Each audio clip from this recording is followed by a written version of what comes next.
Resuming debate, the honourable member for Carleton Trail, Eagle Creek. Thank you, Mr. Speaker. I am very pleased to rise today to speak to Bill S-236, an act to recognize Charlottetown as the birthplace of Confederation. Mr. Speaker, this bill gives us the wonderful opportunity to remember and honour our national history, to recall the humble beginnings and the soaring dreams of the first of our leaders who dreamed of a united Canada. History is not, as it is sometimes described, a dustbin of forgotten lore. Rather, it is the memory of how we came to be, who we were, and perhaps more importantly, a view to the future, to who we are and what we will become. As the Right Honourable Winston Churchill said, the farther backward you can look, the farther forward you can see. As a young country, it is vital to reflect on and honour our history as we look to determine the path Canada will take in the future. 153 years ago, our founding fathers met in what is now called the Confederation Chamber of Prince Edward Island's Legislative Building, Province House. Out of that tumultuous meeting came the seed of Confederation. Were it not for the tireless work and dedication of George Cartier and our first Prime Minister, Sir John A. Macdonald, it is very unlikely that Canada would never have come to be in any form. It is very likely that Canada would never have come to be in any form.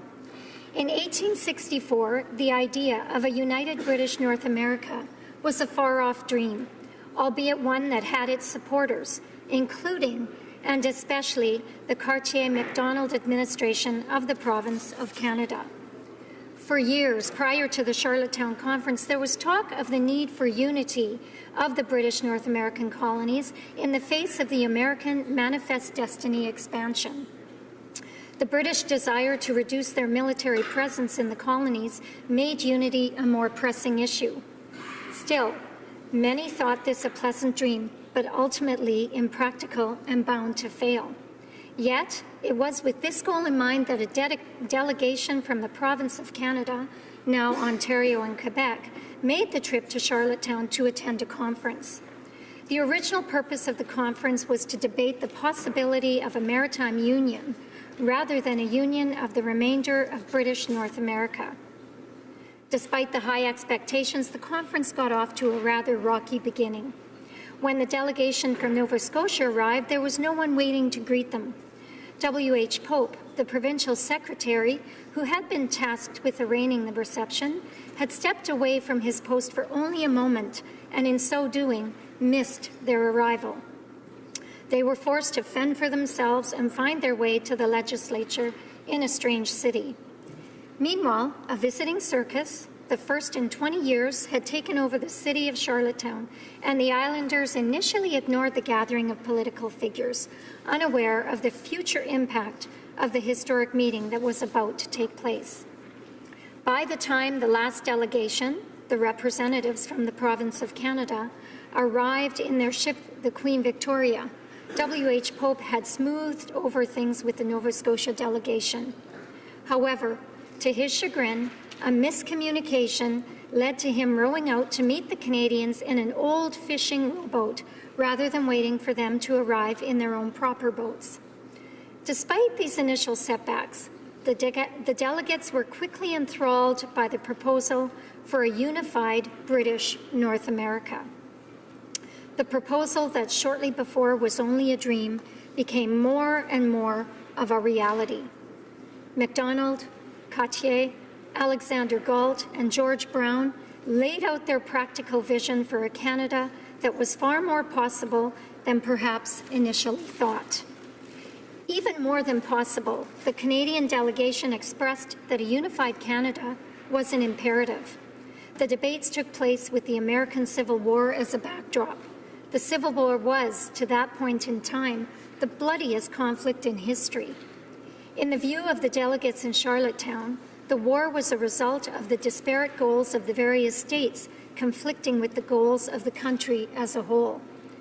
Our founding fathers did not want the British North American colonies to eventually face the same end.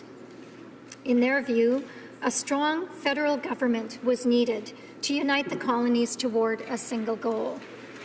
Over the course of a week, the Fathers of Confederation set into place the framework for the future. 3 years later, in 1867, our nation was born. 150 years ago, our Fathers of Confederation were optimistic about Canada's future, and they firmly believed that they had just formed what would become the greatest nation on earth.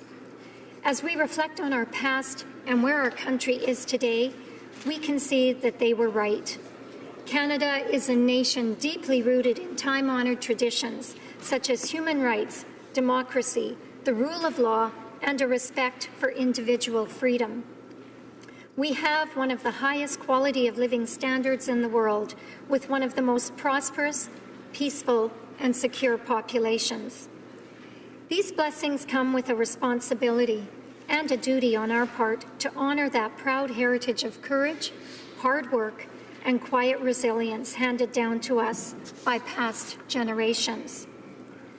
The debate on this bill also provides us with an opportunity to recognize and celebrate the outstanding people, places, and events that are part of our history and culture.